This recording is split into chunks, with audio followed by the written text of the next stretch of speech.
अगला पॉइंट क्या है? पहला पॉइंट क्या है? जीवन शक्ति के सिद्धांत का प्रतिपादन किसने किया? तो बर्जीलियस। क्या 1815 में। याद रखना है, जीवन शक्ति का सिद्धांत का प्रतिपादन किसने किया? बर्जीलियस 1815 ईस्वी में। आगे है सेलुलोज। क्या? सेलुलोज प्राकृतिक बहुलक है। सेलुलोज प्राकृतिक बहुलक हो जाएगा। पॉलीथीन किससे बनता है? तो पॉलीथीन एथिलीन से बनता है। पॉलीथीन जो है एथिलीन से बनता है। धान के खेत में कौन सा गैस उत्पन्न होगा? तो मीथेन, CH4 मीथेन। तो धान के खेत में मीथेन गैस उत्पन्न होता है। एसिटिक अम्ल का तनु विलयन। तनु इसका होता है, जैसे अम्ल और जल का विलयन है, तनु कब बोलेंगे? जब अम्ल का मात्रा कम और जल का मात्रा ज्यादा होगा तो उसको बोलेंगे तनु विलयन। और साम्ल विलयन किसको बोलेंगे? जिसमें अम्ल की मात्रा ज्यादा हो जाएगा उसको बोलेंगे साम्ल। जिसमें अम्ल की मात्रा कम, तनु में कम, तो अम्ल की मात्रा कम होगा तो तनु, एसिटिक अम्ल का तनु विलयन जो होगा क्या होगा? एसिड का विनेगर से बोलेंगे। क्वेश्चन रहेगा एसिटिक अम्ल का तनु विलयन क्या होगा? ऑप्शन दिया हुआ रहेगा विनेगर या एसिड का। देख लेना है। आगे है सबसे सरल हाइड्रोकार्बन क्या है? तो मीथेन, CH4। हाइड्रोकार्बन श्रेणी का, एल्केन श्रेणी का सबसे पहला सदस्य क्या है? मीथेन है। सबसे सरल कार्बनिक यौगिक है। सबसे सरल हाइड्रोकार्बन क्या हो जाएगा आपका? मीथेन। असंतृप्त हाइड्रोकार्बन ये जो मीथेन है एल्केन श्रेणी का प्रथम सदस्य है। एल्केन जो है वह संतृप्त है और एल्काइन क्या है? असंतृप्त है। असंतृप्त हाइड्रोकार्बन क्या हो जाएगा? एल्किन और एल्काइन। नॉर्मल ब्यूटेन तथा आइसोब्यूटेन क्या है? समावयवी है। समावयवी किसको बोलते हैं? संरचना सेम होगा और उसका भौतिक रासायनिक गुण अलग अलग होगा, उसको बोलेंगे समावयवी। जो नॉर्मल ब्यूटेन है और आइसोब्यूटेन है क्या हो जाएंगे? समावयवी हो जाएंगे। इसका अनुसूत्र क्या होगा? सेम हो जाएगा। ब्यूटेन है तो C4H10। इसका जो कंस्ट्रक्शन है, भौतिक रासायनिक जो रूप है वो अलग अलग होगा। नॉर्मल किसको बोलेंगे? तो नॉर्मल सीधा स्ट्रक्चर है, सूत्र क्या हो जाएगा? C4H10। इसका स्ट्रक्चर है carbon carbon carbon carbon.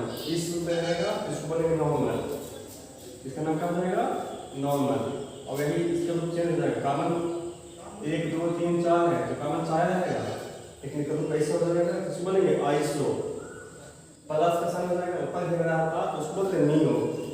Normal iso ये हो जाएगा।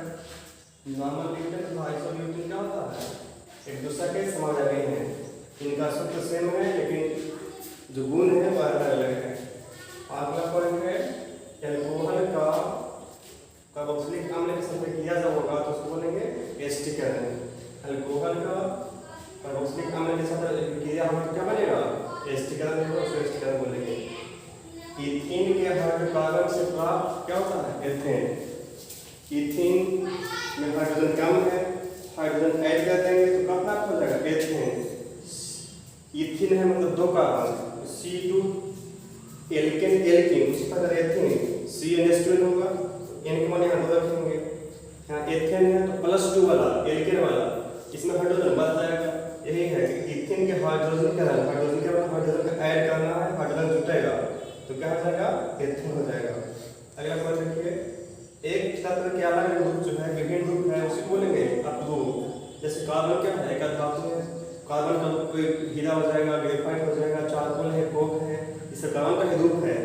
तो जो हीरा, ग्रेफाइट और चारकोल कोक है क्या कहलाएगा? कार्बन का रूप कहलाएगा। तो वही उस तरह से किसी भी तत्व का अलग अलग रूप या विभिन्न रूप क्या कहलाता है? अपरूप कहलाता है। मीथेन के अणु की आकृति का, मीथेन का जो अणु है उसका आकृति कैसा हो जाएगा? तो टेट्राहेड्रल हो जाएगा।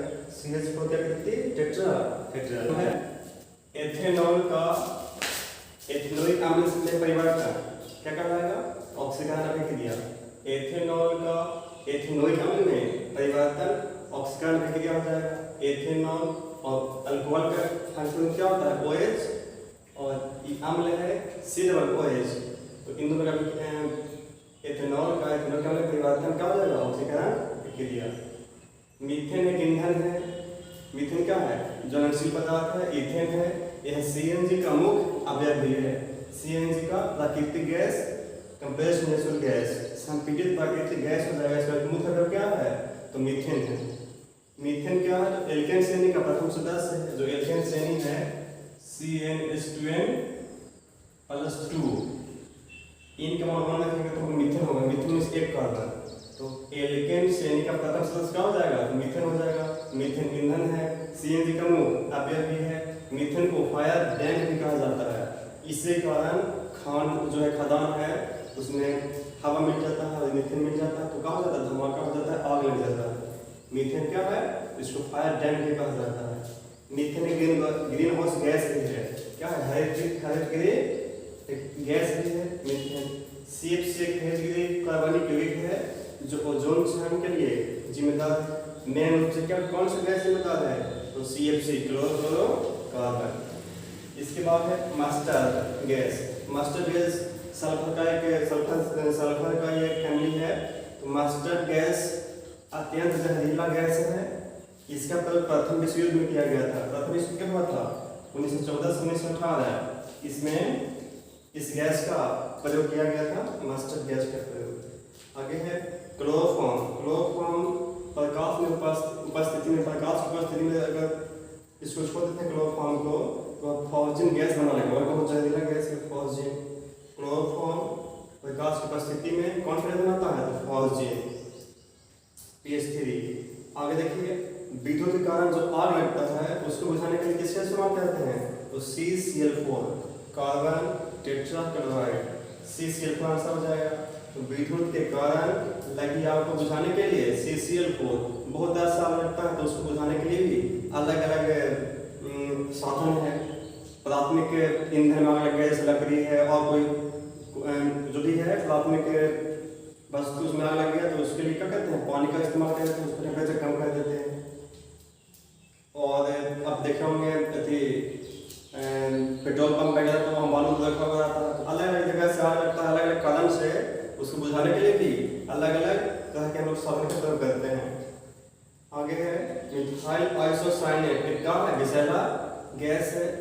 भोपाल गैस त्रासदी में कब हुआ था? इसी कारण भोपाल गैस त्रासदी हुआ था। क्या हुआ था भोपाल गैस त्रासदी?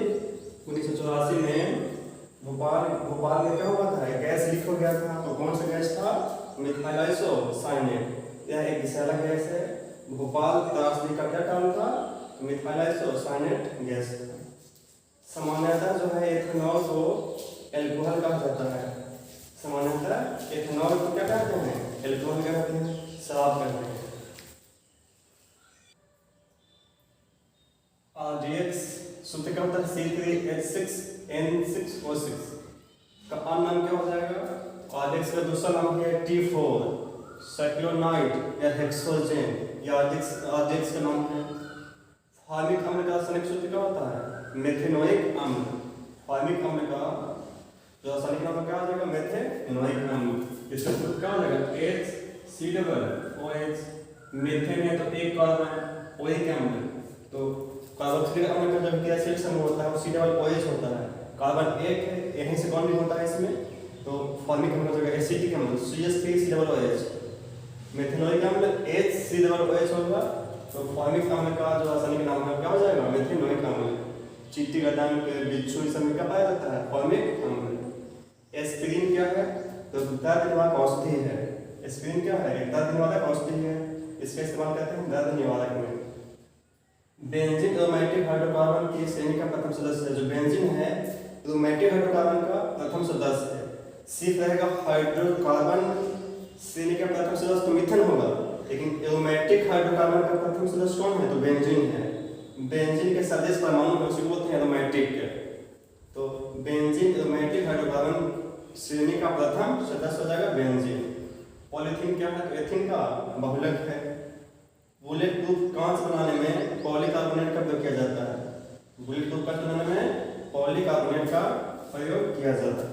कोयला क्या है? कोयला जीवाश्म ईंधन है जो अपसारी चट्टानों के रूप में पाया जाता है। आगे है उच्च अनुभाग वाले एल्केन C18 से ऊपर, कार्बन 18 से ऊपर के जो एल्केन है उसमें क्या होगा? वो किस अवस्था में पाया जाएगा? ठोस अवस्था में पाया जाएगा। बाकी जो कार्बन मीथेन, प्रोपेन, ब्यूटेन सब जो है इससे कम है, वह द्रवावस्था में होता है, कोई गैस में होगा। उच्च अनुभार वाले एल्केन क्या हो गए, ठोस अवस्था में होंगे। वीडियो अच्छा लगा होगा तो लाइक करें, सब्सक्राइब करें, शेयर करें। Thank you.